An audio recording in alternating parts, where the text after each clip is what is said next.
आजकल हर दूसरा व्यक्ति किसी न किसी बीमारी से परेशान है। कुछ बीमारियों का इलाज संभव है और कुछ का संभव नहीं है। मैं आपको जिस खोज के बारे में बताने जा रहा हूं, वह इस सदी की सबसे बड़ी खोज है और वह है स्टेम सेल। अगर हम स्टेम सेल के बारे में जान लें तो हमें पता चलेगा कि करीब करीब हर बीमारी का इलाज स्टेम सेल से संभव होता जा रहा है।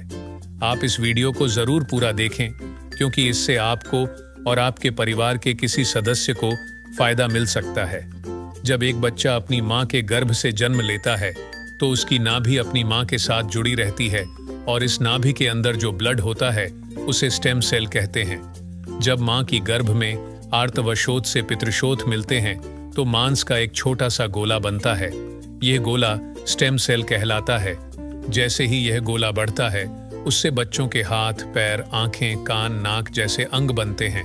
इसी प्रकार दिल, किडनी, लीवर, आंत और बाकी सभी अंगों का निर्माण स्टेम सेलों से होता है।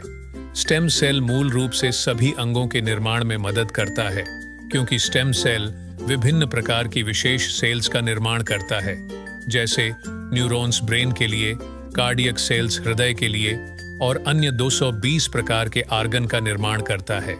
अगर हम इस नाभि और इसके अंदर के ब्लड यानी स्टेम सेल्स को संभाल कर रखें तो आने वाले 25-30 साल तक बच्चों को गंभीर बीमारियों से बचाया जा सकता है। जब बच्चे को कोई रोग हो जाए तो संभाली गई नाभि से स्टेम सेल को निकालकर उनको विशेष सेल्स में परिवर्तित कर बच्चों के शरीर में इंजेक्ट कर दिया जाता है।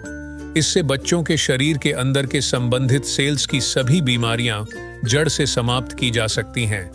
लेकिन इस नाभि को ब्लड बैंक की तरह संभालने और पुनरारोपण का खर्च बहुत अधिक होता है, जिसे हर कोई अफोर्ड नहीं कर सकता। सभी अंगों के स्टेम सेल अलग अलग होते हैं, लेकिन मूल रूप से स्टेम सेल सभी अंगों का निर्माण करने में सहायक होते हैं। उदाहरण के तौर पर मान लीजिए कि हृदय के कुछ सेल्स नष्ट हो गए हैं, कुछ कमजोर हो गए हैं और कुछ अच्छे हैं, लेकिन अपने सही स्थान पर स्थानांतरित नहीं हो पा रहे हैं। इस स्थिति में हृदय का उपचार स्टेम सेल से किया जा सकता है। पहले स्टेम सेल्स को कार्डियक सेल में कन्वर्ट किया जाता है, फिर आपके शरीर के अंदर हृदय में इंजेक्ट कर दिया जाता है, जिससे हृदय को नया जीवन दिया जा सकता है। दोस्तों, अब आपको स्टेम सेल के बारे में समझ आ चुकी होगी और कि यह कितना महत्वपूर्ण है। इसी बात को समझाते हुए भारत के प्रधानमंत्री श्री नरेंद्र मोदी जी ने स्टेम सेल की रिसर्च में काफी दिलचस्पी ली थी। आप गूगल पर सर्च करके देख सकते हैं।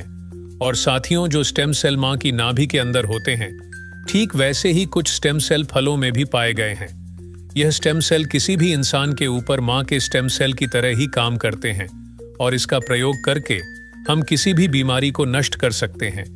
यह स्टेम सेल स्विट्जरलैंड के एक वैज्ञानिक डॉक्टर फ्रेड जूली ने हरे सेब और लाल अंगूरों के अंदर से खोजे हैं, जो स्विट्जरलैंड की विशेष प्रजातियों के अंदर पाए जाते हैं। इस सेब के स्टेम सेल को मालिस डोमेस्टिका और अंगूर के स्टेम सेल को सोलरविट्स कहते हैं। मां की नाभि से मिलने वाले स्टेम सेल सिर्फ बच्चे और उसके माता पिता के ही काम आ सकते हैं, लेकिन फलों से मिलने वाले स्टेम सेल किसी भी इंसान के ऊपर मां के स्टेम सेल की तरह ही काम करते हैं और यह फलों के स्टेम सेल इंसानी शरीर में नए सेल बनने की प्रक्रिया को तेज कर देते हैं, जिसकी वजह से इसका प्रयोग करके हम किसी भी बीमारी को इंसानी शरीर से नष्ट कर सकते हैं। और फलों से पाए जाने वाले यह स्टेम सेल पूरी मानव जाति के काम आ रहे हैं। सालों की मेहनत के बाद काफी देशों में लाखों लोगों के इलाज में यह स्टेम सेल सहायक हो चुके हैं और हो रहे हैं। इसी काम को आगे बढ़ाते हुए सिंगापुर की एक कंपनी नेचर फॉर एवर ने बायोसिलिक्स नाम की बहुत अच्छी फॉर्मुलेशन तैयार की है, जिसमें सेब के स्टेम सेल मालिस डोमेस्टिका और अंगूर के स्टेम सेल सोलरविट्स के अलावा astaxanthin, melon SOD, coenzyme Q10, blueberry, strawberry, blackberry और भी बहुत अच्छे एक्टिव इंग्रेडिएंट्स डाले गए हैं, जो प्रोडक्ट की इस फॉर्मुलेशन को बहुत ही शानदार बनाते हैं। जो कोई भी इस प्रोडक्ट को इस्तेमाल करता है, उसकी हेल्थ बहुत तेजी से सुधरेगी। इस प्रोडक्ट की फॉर्मुलेशन बहुत ही शानदार और अत्यधिक प्रभावी है।